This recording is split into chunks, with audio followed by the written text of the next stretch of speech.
জয়পুরহাটে দিন দিন জমে উঠতে শুরু করেছে শীতের কাপড়ের বাজার। এ নিয়ে বিস্তারিত জানাতে সরাসরি যুক্ত হচ্ছেন সহকর্মী রেজাউল করিম। রেজা, শীতের কাপড়ের দোকানগুলোতে ভিড় কেমন দেখছেন, আর বিক্রি বেড়েছে কিনা?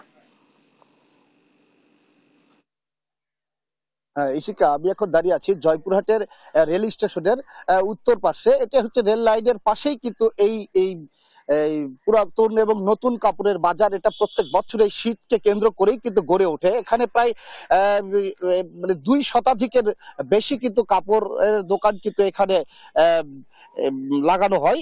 তো এবারে যেটি সমস্যা হয়েছে যে গত প্রায় 1 সপ্তাহ বা 10-12 দিন আগে যে শৈত্যপ্রবাহ ছিল, সেই শৈত্যপ্রবাহে কিন্তু মোটামুটি তারা কিন্তু জমে উঠেছিল। কিন্তু গত টানা কয়েকদিন থেকে কিন্তু সকাল থেকে রোদ উঠছে। আর গ্রামে কিন্তু এই যে আলু উৎপাদনের জেলা জয়পুরহাট, পাশাপাশি কৃষি নির্ভর এলাকা, এখানে কিন্তু খেতে তাদের কিন্তু কৃষকরা কাজ করছেন। এই জন্য ব্যবসায়ীরা এখানে যেটি জানিয়েছেন যে তাদের কিন্তু কাস্টমার এখানে খুবই কম। তো কাস্টমার এই দুপুরের পর থেকে বেলা যত গড়বে আর কি, তো তখন থেকেই কিন্তু কাস্টমার এখানে বেশি মানে এখানে আসতেছে। সকালের দিকে একটু কাস্টমার মোটামুটি একটু কম, তবে শীত যত পড়বে ততই কিন্তু কাস্টমার এখানে বেশি হয়। তো আমি একজন ব্যবসায়ীর সঙ্গে কথা বলে জানতে চাই যে আপনাদের ব্যবসা এখন কেমন? আসসালামু আলাইকুম। তো আমাদের ব্যবসা আপাতত খুবই খারাপ, কেননা রোদ্রি বেশি। জি, রোদ্রি বেশির কারণেই কোনো কাস্টমার নাই। হয়তো 4টার দিকে একটু হালকা পাতলা কাস্টমার হয় আর কি। ব্যবসা ভালো না।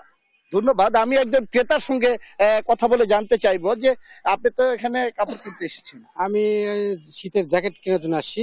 এখানে যে জ্যাকেটগুলো পাওয়া যায় সে মোটামুটি ভালো জ্যাকেট। এই জ্যাকেটই যদি মার্কেটে কিনতে যাওয়া হয়, দেখা যায় যে এখানে 400-500 টাকা হলে সেটা 2000 টাকা উপরে হয়ে যায়। এই জন্য এখানে জ্যাকেট খুঁজতে আসছি, এখনো পাইনি, দেখি পছন্দ হলে কিনবো আর কি। ধন্যবাদ। তো আর একটা বিষয় জানিয়ে রাখি যে যে এই এই যে পুরাতন এবং নতুন কাপড়ের বাজার, এখানে কিন্তু একটু যদি আবহাওয়া যখনই একটু শীত বেশি পড়বে আর ঘন কুয়াশা যত শুরু হবে, ততই কিন্তু এই বাজারে কিন্তু প্রচন্ড পরিমাণ গ্রাম থেকে বিভিন্ন পর্যায়ের লোকজন কিন্তু এখানে কাপড় কিনতে আসে।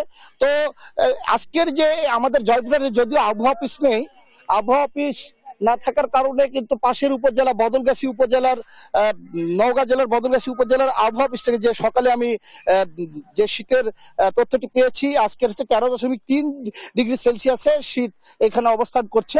তো সর্বোপরি বলা যায় যে আসলে এখানে যে কাপড়ের বাজার, এই কাপড়ের বাজারে যত বেলা গড়বে, অর্থাৎ এটা দুপুর হতে হতে গ্রামগঞ্জ থেকে এখানে কিন্তু কাপড় কিনতে আসবে সাধারণ ক্রেতারা।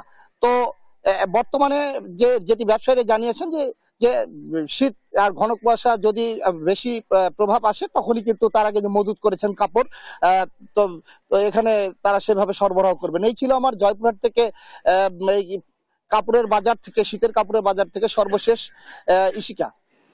রেজা, অনেক ধন্যবাদ আপনাকে। জয়পুরহাট থেকে শীতের কাপড়ের বাজারের সর্বশেষ তথ্য জানছিলাম সহকর্মীর কাছে।